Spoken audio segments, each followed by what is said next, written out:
Kemarin kita telah membaca beberapa ayat tentang pengudusan. Dengan merangkum bagian-bagian ini, kita sampai pada kesimpulan ini. Pengudusan, menurut Perjanjian Baru, terjadi melalui 5 sarana besar atau 5 agen utama. Yang pertama, Roh Kudus. Kedua, kebenaran firman Tuhan. Ketiga, mezbah kurban. Keempat, darah Kristus. Kelima, iman di dalam Kristus. Dengan demikian, proses yang dinyatakan dapat diuraikan secara singkat sebagai berikut. Roh Kudus memulai pekerjaan pengudusan di dalam hati dan pikiran setiap orang yang telah dipilih Tuhan dalam tujuan-tujuan kekalnya. Melalui kebenaran firman Tuhan, sebagaimana ia diterima di dalam hati dan pikiran, Roh Kudus berbicara, menyingkapkan mezbah kurban, memisahkan orang percaya dari segala hal yang menahan dia dari Tuhan, dan menarik dia untuk menempatkan dirinya dalam penyerahan diri dan pengudusan di mezbah itu. Di situ orang percaya dikuduskan dan dipisahkan bagi Tuhan, baik melalui kontak dengan mezbah itu, maupun melalui kuasa penyucian dan pemurnian dari darah yang telah dicurahkan di atas mezbah itu. Namun sampai sejauh mana masing-masing dari keempat agen pengudusan ini, yaitu roh, firman, mezbah, dan darah, melaksanakan pekerjaan pengudusan mereka di dalam diri masing-masing orang percaya, ditentukan oleh faktor kelima dalam proses tersebut, yaitu oleh iman masing-masing individu orang percaya. Dalam pekerjaan pengudusan, Tuhan tidak melanggar satu hukum besar yang mengatur seluruh pekerjaan kasih karunia-Nya di dalam masing-masing orang percaya, yakni hukum iman, sebagaimana ada tertulis, "Seperti yang kamu percayai, terjadilah kepadamu." Tercatat dalam Matius 8 ayat yang ke-13. Sekarang mari kita memeriksa lebih dekat lagi peran yang dijalankan oleh firman Tuhan dalam proses pengudusan ini. Pertama-tama kita harus memperhatikan bahwa ada 2 aspek pengudusan. Satu aspek negatif dan satu aspek lainnya positif. Aspek negatif terdiri dari dipisahkan dari dosa dan dunia, dari segala sesuatu yang najis dan tidak suci. Aspek positifnya adalah dijadikan ambil bagian dari sifat kudus Allah. Dalam banyak khotbah pengajaran, baik tentang hal ini maupun tentang pokok-pokok bahasan terkait lainnya, ada kecenderungan umum untuk terlalu menekankan hal-hal yang negatif dengan mengabaikan hal-hal yang positif. Sebagai orang Kristen, kita cenderung untuk berbicara lebih banyak tentang hal-hal yang jangan lakukan dalam firman Tuhan, ketimbang tentang hal-hal yang lakukanlah. Sebagai contoh, dalam Efesus 5 ayat 18, kita biasanya lebih menekankan hal-hal yang negatif. Jangan mabuk oleh anggur, ketimbang hal positif yang harus kita lakukan. Hendaklah kamu penuh dengan roh.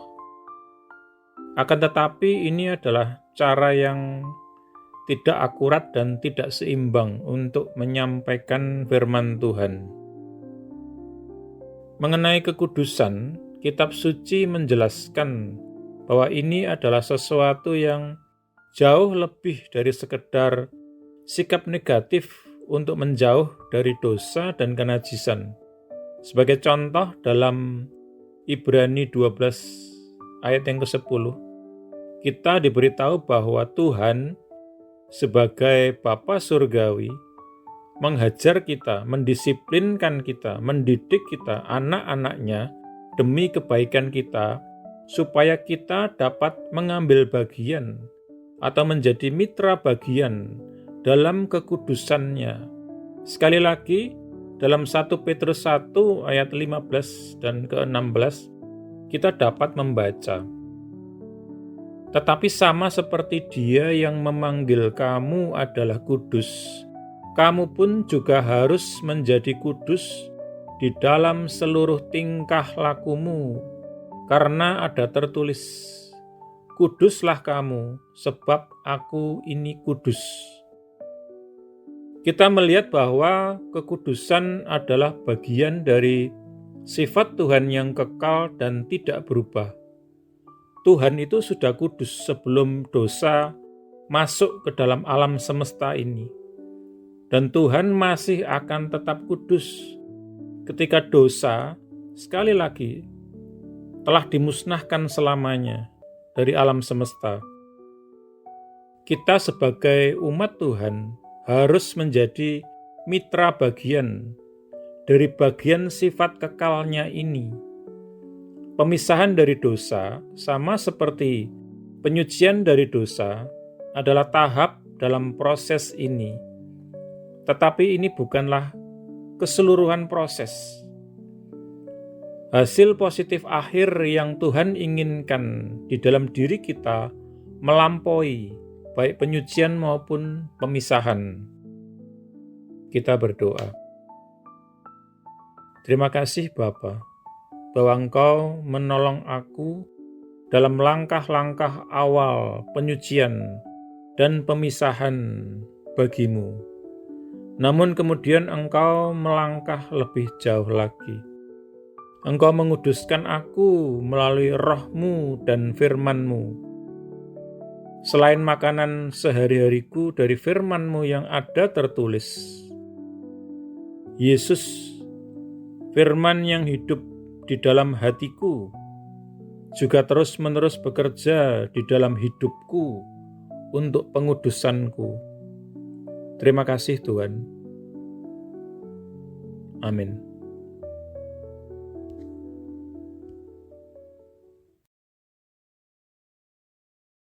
Jika Anda belum menjadi murid Yesus atau belum menerima Yesus sebagai Tuhan dan Juru Selamat pribadi Anda, ikuti doa berikut ini.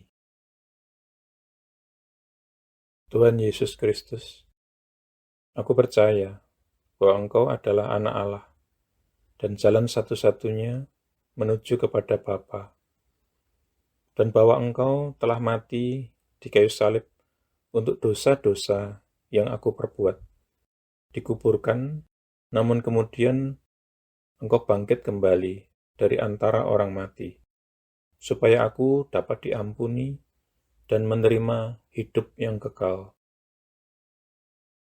Aku menanggalkan segala kebanggaan dan pembenaran diri sendiri agamawi, dan segala macam gengsi yang tidak berasal daripadamu. Aku tidak punya klaim apapun atas belas kasihan-Mu. kecuali bahwa Engkau telah mati menggantikan aku. Sekarang aku tidak akan memberontak dan berdosa lagi kepadamu, ya Tuhan. Dan aku menyerahkan diriku kepadamu, karena sesungguhnya Engkau adalah Tuhanku. Aku mengakui segala dosa-dosaku di hadapan-Mu, dan aku tidak menyembunyikan apapun. Secara khusus aku mengakui, sebutkan dosa-dosa yang pernah Anda perbuat, yang Roh Kudus ingatkan. Aku bertobat dari segala dosa-dosaku, ya Tuhan. Aku berbalik dari mereka, dan aku kembali kepadamu, ya Tuhan, untuk belas kasihan dan pengampunan-Mu. Aku memohon pengampunan-Mu, terutama atas dosa-dosa yang menyebabkan diriku terkena kutuk. Lepaskanlah diriku juga dari akibat dosa-dosa bapa leluhurku di masa lalu. Oleh keputusan kehendakku, aku dengan sadar mengampuni setiap orang yang pernah melukai atau bersalah atau merugikan aku, sama seperti aku ingin Tuhan mengampuni diriku. Aku menanggalkan seluruh kepahitan, seluruh kemarahan dan dendam, dan segala kebencian. Secara khusus, aku mengampuni. Sebutkan nama-nama orang yang Anda maksudkan. Aku membatalkan dan memutuskan segala hubungan yang pernah aku miliki dengan hal-hal okultisme dan segala macam agama palsu dan segala sesuatu yang berasal dari iblis. Seandainya aku masih punya barang-barang yang menghubungkan diriku dengan iblis, okultisme, dan agama palsu, aku berkomitmen saat ini, Tuhan, untuk menyingkirkan dan menghancurkannya. Dengan ini pula aku membatalkan segala hak atau kekuasaan yang dimiliki iblis atas tubuhku dan kehidupanku. Tuhan Yesus, aku berterima kasih bahwa di kayu salib Engkau telah menanggung segala kutuk yang mungkin mengikat diriku selama ini. Engkau telah dijadikan kutuk, supaya aku dapat ditebus dari setiap kutuk dan mewarisi berkat-berkat Allah. Atas dasar itu, aku memohon Engkau, Tuhan, untuk melepaskan aku dan membebaskan aku dari segala kutuk yang mengikat kehidupanku di dalam nama-Mu, Tuhan Yesus Kristus. Aku menyerahkan diri dan menundukkan diri kepadamu, ya Tuhan, dan aku melawan iblis. Dengan iman, aku menerima kelepasanku sekarang, dan kuucapkan terima kasih, Tuhan, untuk kelepasan ini. Amin. Selanjutnya, Anda bisa mendapatkan pengajaran meletakkan fondasi bagi murid Yesus dengan subscribe di channel ini. Tuhan Yesus memberkati.